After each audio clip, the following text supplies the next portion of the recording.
You know, I love my Toyota Tacoma 2011. One thing's really sucked is the speakers. So you give me a little bit of your time and I'm going to show you how to change all the mids and the tweets, everything to a focal inside speaker, not cutting a single wire, not changing a single bolt, making it still be the Toyota quality you know and love and not changing a things except for better sound. One of the big criteria for me was I have a stock tweeter or middler in this kind of case. And then here I do have the factory 6x9. I want to make sure this spot is actually taken in OEM. I'm going to take this door panel apart. As you're going to see, I have a clip here. I have to remove this. There's a screw here, a panel, and then we'll be pulling it off. And then right here, what I like to do is after I pull the panel off, I usually will unsnap this from the back. I don't want to snap it from the front, guys, because it's a 50-50. It's going to break. And honestly, it is a 2011. I'm not saying it's old and dying, but it just, when they're a little bit older, you gotta take some time, all right?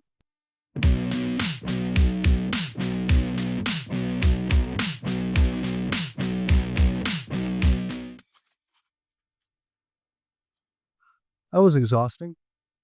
Biggest thing with this, guys, which I didn't realize, is that this looks like it pushes in. You kind of push it in and then slide it out. See how this is? It's a metal bracket. And then see how this one is? This is pretty self-explanatory. Okay, it's 410 mils. It pops out. Now, let me show you why I chose the speakers I did. So I chose the focal inside. They have the factory 6x9 with the upgraded tweeter. And the biggest thing is we want to do is this one is true plug and play. Not cutting, not doing anything, pure upgrade. Let me unbox it. And I want to show you how the mid-range, because that was my biggest concern. Well, sorry, the middler, okay, or tweeter. Because this, like I said, is pretty self-explanatory. This is what, and I saw some kits online that this was the biggest problem. Guys, I have an audience with all the birds. I appreciate it, but it's kind of spring here right now. This kit comes with all the metal brackets, and this is what I wanted more than anything else. Here's the tweeter, okay, and I'll kind of go like this a little bit. And I keep this on you guys to protect it. And there's even the little factory gasket around. Now, what I like about this is this bolts to this, and then this bolts into the 10 millimeter holes. I also have these, which are the plugins for them. Why, like I don't mean to harp on these few little things, but I want to plug and play. And honestly, when I'm doing this, I don't want to have to do it again, pull a door panel or anything. So that's why I chose this. Was all for all the little knickknacks it comes with.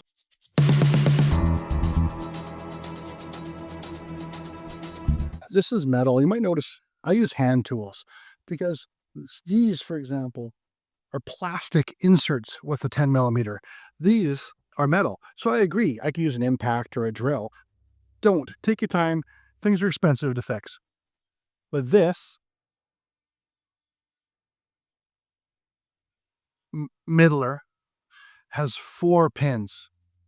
What happens is the 2 come from the door and go into this, and then these 2 go down into this. So a lot of kits don't have this jumper wire. So what they've done, as I said, you can see here, 4 wires. They have this little, I'm going to call it jumper. This clicks on to the factory connector, solving the problem of the 2 wires have to be run down out here. Okay, this is how they are. This comes out just like that. And this was kind of just attached to here. This is a little flat screwdriver, and it little pops it out. And this is a little tab there. Okay. This can only go in one way, okay, because it has these little runner tabs. This can't go this way. The speaker is kind of in this low moon part. You'll note it's kind of interesting. It's a little bit angled. There is 2 that come in the box, and this one doesn't even line up. See, it's more about these kind of things, guys. It's not like I can't just install this or I can make this work, but I want this all to bolt in nice. I want to line up. I'm a little bit anal as I've gotten a little bit older, and I just want things to work, and I don't have to think about it ever again. As you can see, this is kind of the bracket. And what I noticed is when I go to put this in, it doesn't really go in the hole. And then how am I going to mount it? Okay, so what happens is you'll see there's these little tabs right there. And what these do is these tabs go in, and then this goes over top. And then it kind of U-shapes it in. So once I go in, I guys put all these little doodads. So now this, that's why it has the little lack of a better word, a gasket, is so when it squishes down, it makes it, seals it front to back. Now I'm going to show you something because it's talk radio on purpose. Okay, guys? It's playing, okay? Right now. How do you think artificial intelligence? When you take this one out, the middler, see, it has to be in line. And so what I'm going to show you here, and now it's not playing. I bring these things up because you have to start understanding what's going on, especially when they go to these upgrades.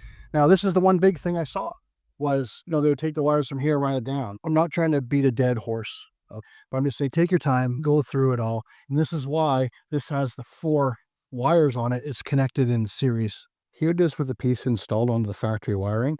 If you stick around to the end, I'll show you how I tested this. So guys, here it is all mounted. And here's the factory connector all put back on. I changed from this one. Now this one worked just fine. I'm super anal. I'm sorry. And I don't mean to use that word, but I'm super picky. How's that?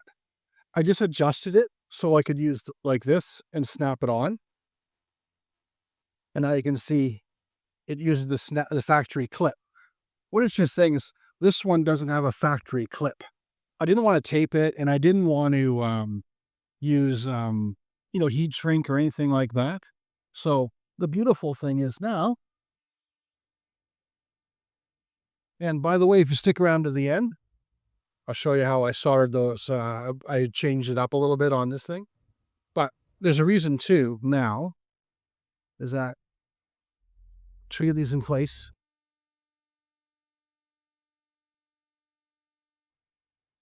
So now that's all in and the wires run right. This is why I wanted to use this connector, guys. This so I can go like this. All right. So now it's using the factory mounting point. Nothing against this piece. I'm just a little different. And since there's no mounting point, I wanted to mount to the factory location. And then with this one now, I'm in the factory. So like I'm all factory. Also at the end, I'm going to show you what I'm going to do to make this gasket. Now, why I say that is if you look at the factory one, there's a slight gasket, and they've angled this one slightly up to get a little bit more imaging when the door is closed. And I'm going to show you what I'm going to do. I just seal that sucker right up. So as I was saying here with this unit, it's pretty basic. It's 410 millimeters out. Once again, I use a ratchet just for hand tools. And then from here, it just unplugs. And I already have the little piece right here that plugs into this wiring. All right. Just like that.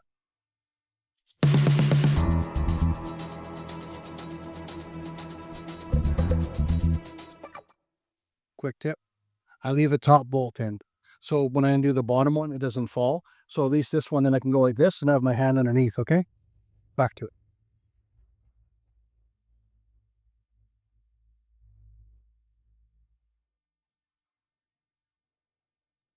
So obviously this went from kind of a, what's called a 2-inch middler, which means it's not a tweeter, it's not a mid, it's kind of an in-between, to just a classic solid tweeter. And I showed you a little video earlier, but this is where you start to see it all. Look, so factory, I don't know even what you want to call this little magnet, all right? And paper cone, and it does have the factory gasket, which I do like. Now, we go to a polyglass cone. Now look at this mool. Look at that magnet. Plus, look at this difference. All right, because we want more output. And you will notice, look, it's the same footprint, same everything. There's no real differences other than that, but a bigger magnet and a polypropylene. Sorry. It's a polyglass cone, which comes from the polyglass series, not polypropylene. Very big difference. Now it's where reading the manual goes in. Now, with the problem I was going to have was, I have this, I was going to pop it in the plastic and then run the wires down. I think you kind of get that and connect to the speaker. Well, then, when I was holding it up for you, I was like, hey, look, there's this little connector here. And what they do is they have these connectors, and I wonder what they were for. Look at this. And then now, I still maintain, well, I can put it either side. I'll see which way fits better. But anyway, I get the full seal, and then the pigtails on. That's freaking awesome. You gotta admit. No integrity. Not even slitting the plastic to make it work. Anyway, let me get these in. I had to share. All right, now you're in my garage. What I have is these two connectors. Okay, so I have the female Toyota, and I want to go to the male Toyota because I don't want to run the wire underneath. I said I'm a little different. So I'm just going to solder these two ends together. So I'll do it quickly and then we'll hop back in the vehicle.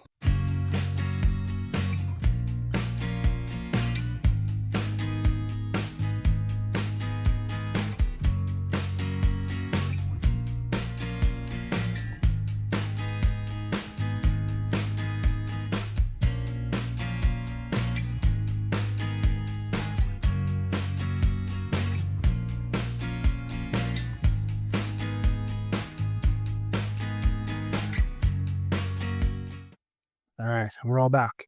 So I made my little harness. So what's nice about this is now I'm here. I plug it in. I grab my new aftermarket one. Oops. Like I said, plugs into there. I'm going to bolt it in. I'm probably going to tape this here. What I'll probably do is I'll use a wire tie here. So I'm just going to grab a wire tie this up, probably like that. And then that way, there's no interference with the factory. All right, just catch up with you a second. And there you go. Tied up, nice loop. Everything's all factory mounted, all ready to go. Let's hop in for a listen. Just I'm putting it all back together. You don't have to. You saw me take it apart, so I'm not too concerned. But I want to show you why I take these out from the back. So see on one side, there's like a little plastic clip. This stuff gets old. And then one side has the snappy part or whatever you want to talk about. I always will pop it and I'll pop it from the back because I also don't want to be prying this because I don't want to damage it because once again, I'm a little bit OCD. All right. I'm going to get this put together and we'll talk some more. Now, is this a job you can take on? Absolutely. Now, I took it a couple steps further than I should have, but that's just me. But at least you also know what you can do to improve it. This shows you like plug and play doesn't mean it's the only way it can be done. You can add to it, like the gasket that I added. Oh, you don't get to see that unless you stuck around to the end. I just want you to think about that you can always be improving and doing things the way you want them to do. I just really like the mounts bolt in. It uses the same hardware. It uses the connectors. That's the stuff that's very hard because I don't have access to that. I can't run to Home Depot and grab that kind of stuff. And this is why I really enjoyed the Focal Inside Toy 690 kit because everything, as you saw, bolted in, met the criteria for my install, and I really enjoyed it. The passenger side, guys, is exactly the same. Same thing. Pop this off. 1, 2, went along, pop this off. Is all exactly the same as the driver's side. I just want to make sure I touched on it, that there was no changes whatsoever. So here's my little bonus for the end, okay? Now, this tweeter sits a little bit further back from the OEM one. The OEM one sit kind of flush. Now it's angled, and I get why it's angled, just to bring the sound stage up. I really like that. A lot of people say since tweeters, they beam a very narrow beam. They go like this, opposed to woofer goes wide. Here, I'm a big believer in the gasket all the time because I want to seal it front to back. I'm going to do the same thing with the tweeter. And so all I'm going to do is I have this little leftover foam. I'm going to go here, and I'm going to cut it out, and I'll show you what I did, okay? Best practices. It's like when you do it for a living and you start to notice little bits, that's me. I did this professionally for over 30 years. And so some people might hate on me for this idea. But some things don't take a lot, because even now, I know it's going to gasket beautifully. So why not do it? Yeah, if you were like me, let me know down below. I just want to do extra little things. I know it might have taken a little bit of time, but now look, I have a beautiful upgraded tweeter. It's got a factory mount, factory mount, factory mount. Everything's intact. Nothing's broken. Knock, knock. But this is how I think cars should be done. I think it should be done by people who are making it last, integrating with the car, not interfering with the car. But that's my opinion. Now, I'm glad I shared this little bonus with you, and I'm glad you stuck around this long. Actually, I know it's not the most professional thing right now to be talking to you from the car, but I had to say, I had to give you an update of, wow. You know what? I didn't think I had to post the difference as much as I did, but well worth it, guys. Cheers. If you enjoy this video, if you go around here, I did a powered sub in this truck as well for my wife. And check it out, the same kind of idea. I ran all the wires, did everything, no cutting, no splicing, no nothing. And I hid it behind the seat and she didn't even notice. And she one day she goes, "What'd you do to the truck?"